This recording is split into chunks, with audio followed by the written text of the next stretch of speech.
Chapter 16. A Death. "They've been following us for the last few hours, Master Derek." "I know, I can hear them." Derek didn't like the sound of the long, quavering howls echoing among the hills. He also didn't like the fact that the sun was just ready to set. Their last few days had been slow and painful, but mostly uneventful. Mandelbrot's knee had seized up entirely.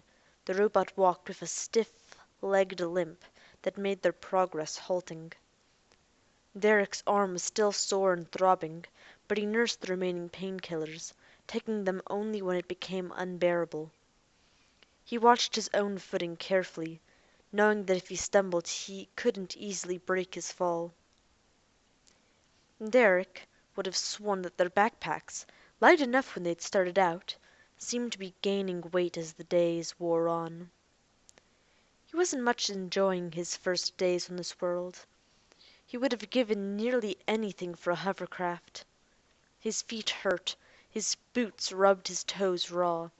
He'd found 100 bruises he hadn't known he'd had, and they had no idea if they'd ever see the robot city that still adamantly refused to talk to him.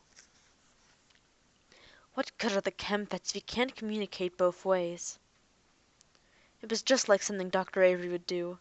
More and more he was convinced that he would find Avery here, that Avery would somehow be behind it all. Worst of all, he missed Ariel. He missed her terribly. He'd replayed their argument over in his head 1,000 times. He'd come up with 100 lines that would have made it better, if only he'd had a chance to do it over again. It would have been so easy. "Okay, Ariel, I'm sorry. Come with us, please." But, of course, there was no way to go back in time and tell her that. There was no way for him to turn back the clock and stop the argument before it began. It would always be there between them. The best he could hope for was that she'd be willing to forgive him when he returned to Aurora. If he returned to Aurora. All in all, Derek sorely regretted his decision to come in the first place. And now there were wolves. They'd been shadowing Derek and Mandelbrot since yesterday, always staying out of close range, but always on the edge of sight. "I believe it is a territorial problem," Mandelbrot said. "I think we are just right on the edge of their land, and they are warning us away. We're not going to harm them, we just want to get to Robot City." "That doesn't seem to be something they would understand, Master Derek."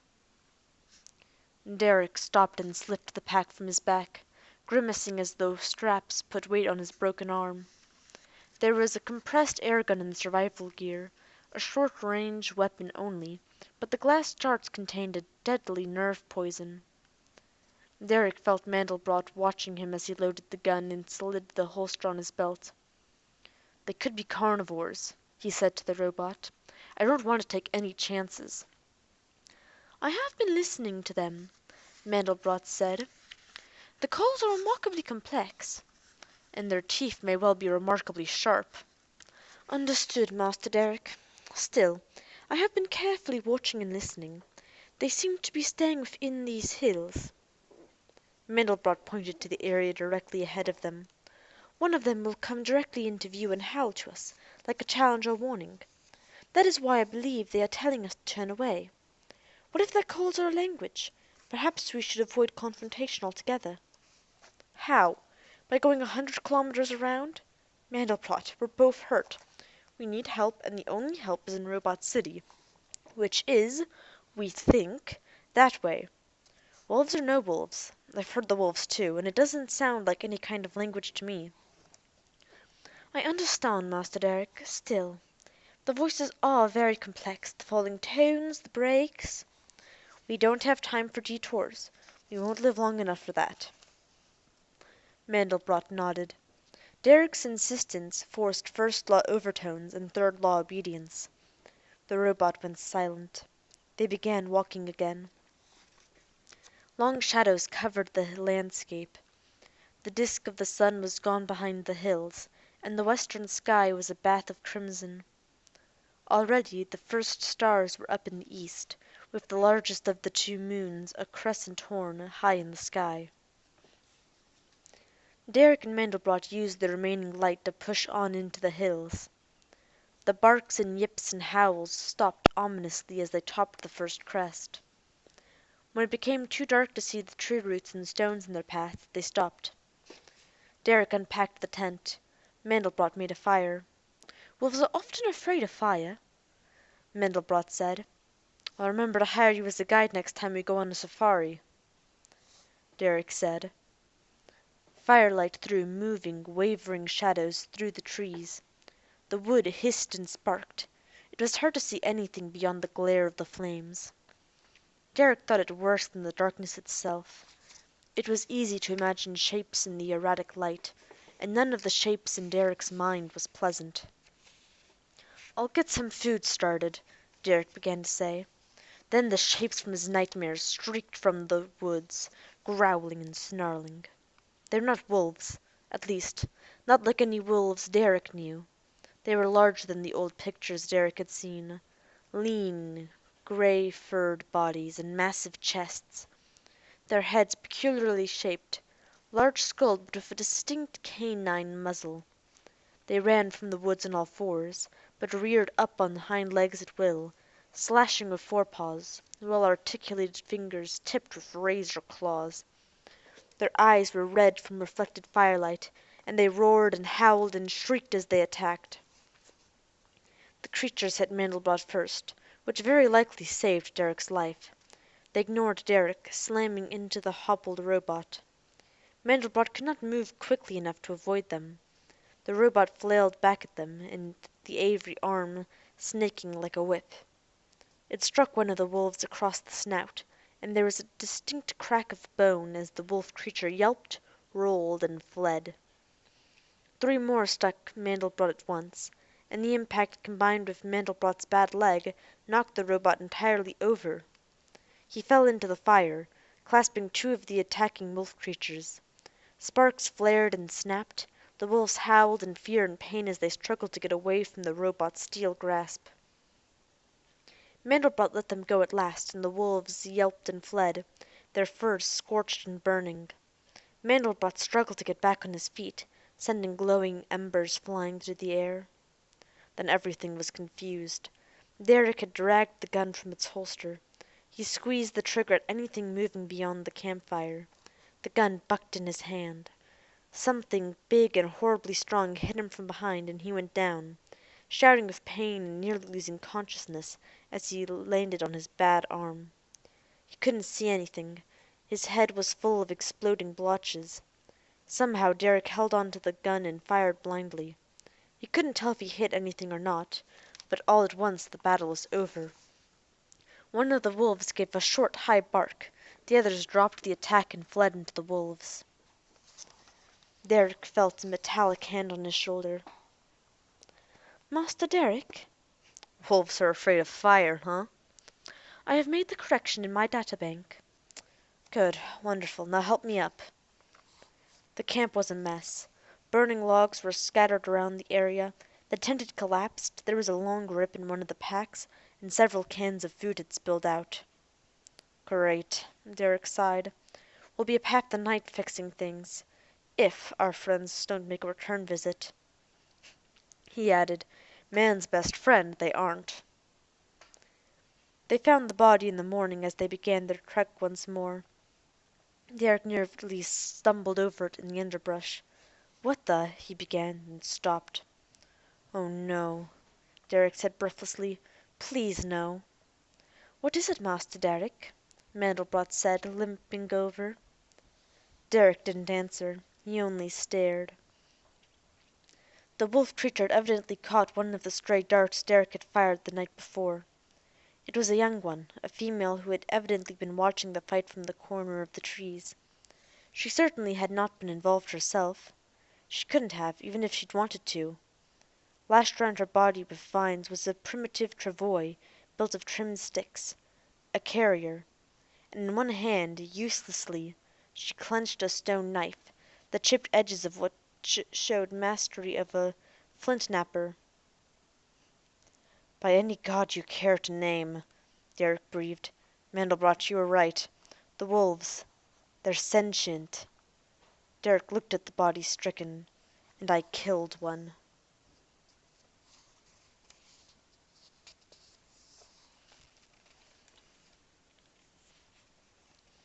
Chapter 17.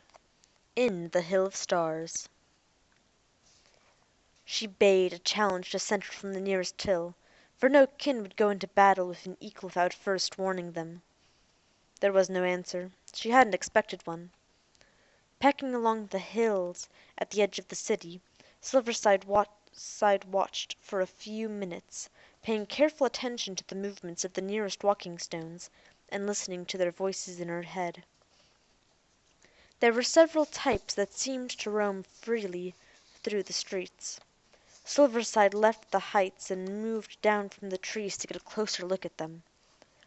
She ran quickly across the cleared area around the spreading city and into the shadows of the buildings. When one of the walking stones passed her hiding place, Silverside quickly memorized its shape and walk once it was gone. Silverside willed her body to change once more, patterning herself after the walking stone. Her head became round and smooth, her body straightened, and she stood upright, letting the markings of the kin disappear. When it was done, she took the necklace of wires from her head and laid the token of her first victory on a ledge. She walked on to the hard stone walkways and eternal daylight of the city. Silverside watched and listened carefully for any sign of recognition or alarm from the first few walking stones she passed, but none of them paid her any attention at all.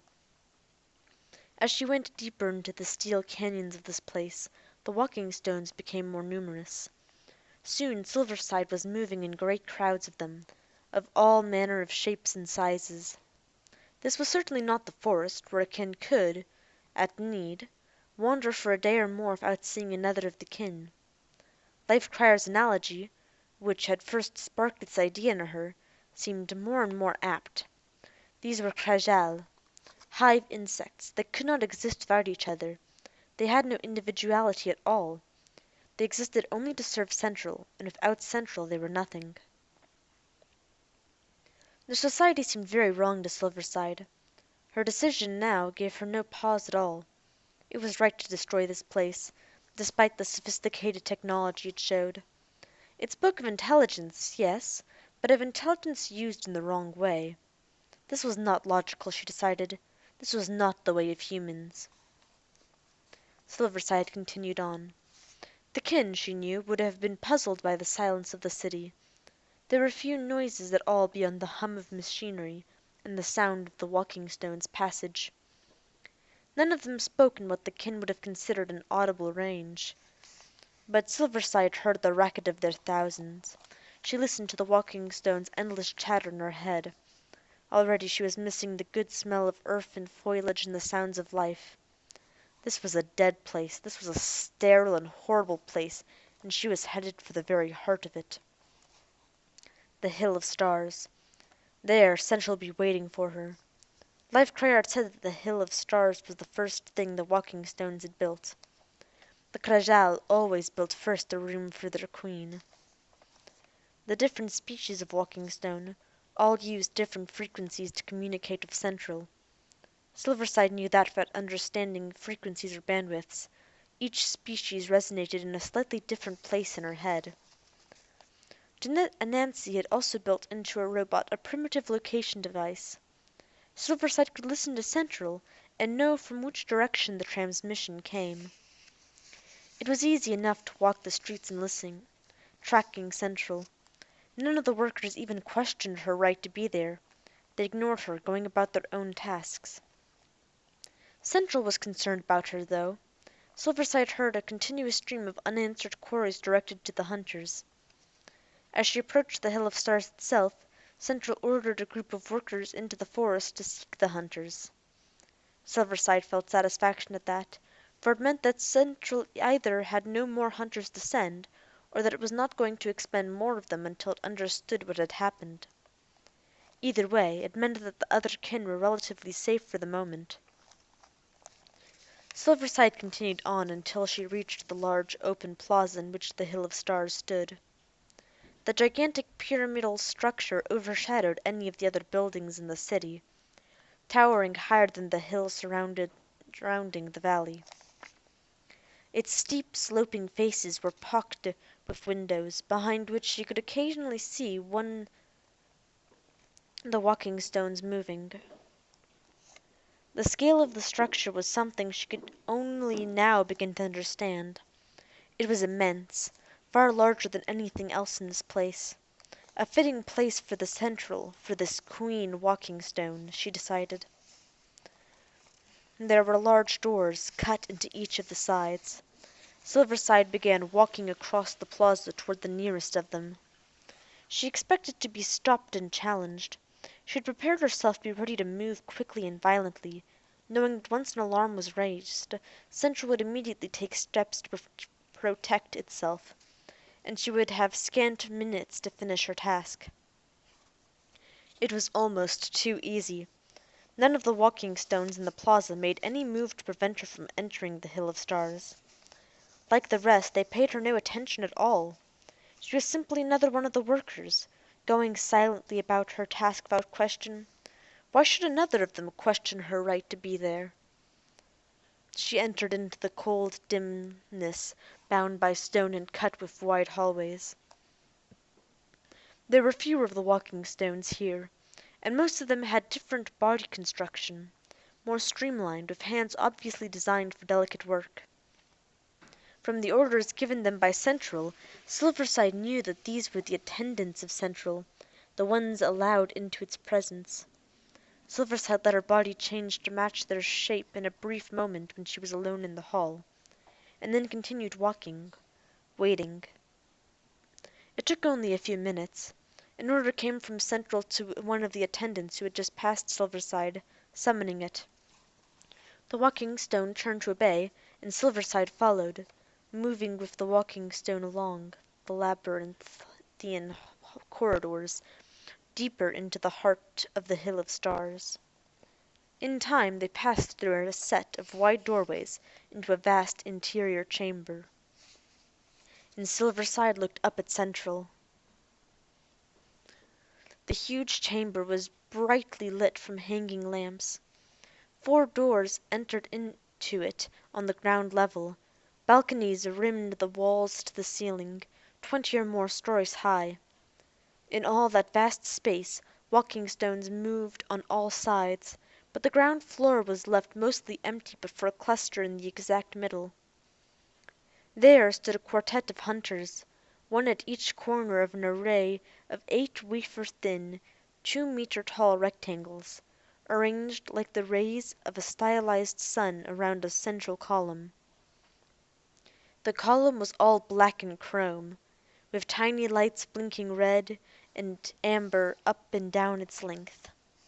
The presence of the hunters would have been enough, but Silverside could sense the power and energy coming from the structures. Central, the queen, the mind behind the walking stones. And with the hunters guarding it, Silverside knew that a frontal attack would not work. She altered her course in what she hoped looked to be a purposeful way, angling toward another of the exits from the room. One of the hunters watched her, but she heard nothing in her head from Central. Silverside left the room and went into the hallway beyond. Had she been kin, she might have felt despair. Isolated as it was, with the hunters around it, there seemed to be no way to reach Central. It would be a long run across that floor before she could hope to reach the unit. She would be cut down by the hunters' laser fire. As for the balconies, she passed the glassed-in elevator rising toward the top of the Hill of Stars, climbing the outside of Central's chamber. The glimmer of an idea sparked in her postronic brain. Silverside stepped into the open door of one of the elevators as another of the walking stones stepped off. A row of marked buttons was set next to the door. She pressed one and the elevator rose swiftly up, stopping gently with a chime. Silverside stepped out and found the nearest door leading into the central chamber. She stepped to the railing and looked down. Far, far below in that dizzying space she could see the sunray design of Central. Any third law requirement that she protect her own life was lost in the first law possibilities represented by the death of Central. The fact that she might die in the effort meant nothing weighed against the fact that it would save the lives of kin. Silverside climbed up on the railing, her body changing back to wolf shape, her powerful hind legs gathered. She leapt. Her robotic strength took her out, over the wall of emptiness. At the zenith of her leap, over the center of the space, she changed herself once more, letting the body expand and thin and flatten into a glider shape, like the para seeds she'd seen fall from the home trees near Peckhome. She sailed, soaring and spiraling down, a silent enemy descending. For several seconds she heard nothing. Silverside began to think this would work, that she would plummet unhindered down into Central. But a worker pointed as she passed one of the balconies in her descent. Silverside realized that there were certain things too out of the ordinary for even the workers to ignore. "Central! Alert!" The hunters looked up and saw Silverside. One of the younglings heard them first. "Kenai!" he hissed. "Walking stones!" Kenai growled in beast talk. Since Silverside had left, she'd been prowling the ground where the hunters were buried, nervous and agitated. She'd been expecting this. She'd known that this was a foolhardy idea from the beginning, but Silverside was the leader. There was nothing she could do about that short of challenging her again, and Silverside was simply too strong. Kenai gave Life Crier a baleful, accusing glance and bounded toward the youngling. "Go, see where they are," she ordered the young male. "Quickly!" "Silverside hasn't had time yet to destroy Central," Life Crier said, coming up behind Kenai as she watched the youngling rush away. "Only a few more minutes. Or perhaps she's already been killed, and this is a squad of hunters who'll kill the rest of us. Silverside is the old mother's—" "Be quiet!" Kenai growled in savage hunt tongue. "I am tired of hearing this prattling about Old Mother and the Void. Silverside has made a mistake, whether she is from the Old Mother or not." "And what would you have done, Kenai? Would you let her slowly starve to death? At least Silverside is trying to do something about the walking stones." Their argument went no further. The youngling came back panting. "They are workers," he gasped, his head lolling and his tongue out, "but one of them has hands like the hunters. That one walks in front like a leader." "Silverside has said the Central might send workers," Life Crier said. "She didn't say that they would have the weapons of hunters, though, did she?" Kenai glowered. "If they are workers, then we will destroy them as we did the others. They will be expecting us here. Life Crier, you will go to the west and circle to come back behind them. I will go east and do the same. The rest of you will hide in the trees until these workers begin to dig. Then we will hit them from all sides at once. Make sure the first one attacked is the one with hunter hands." Kenai looked at each of the small group of kin and lapsed back into kin speech, gruffly affectionate.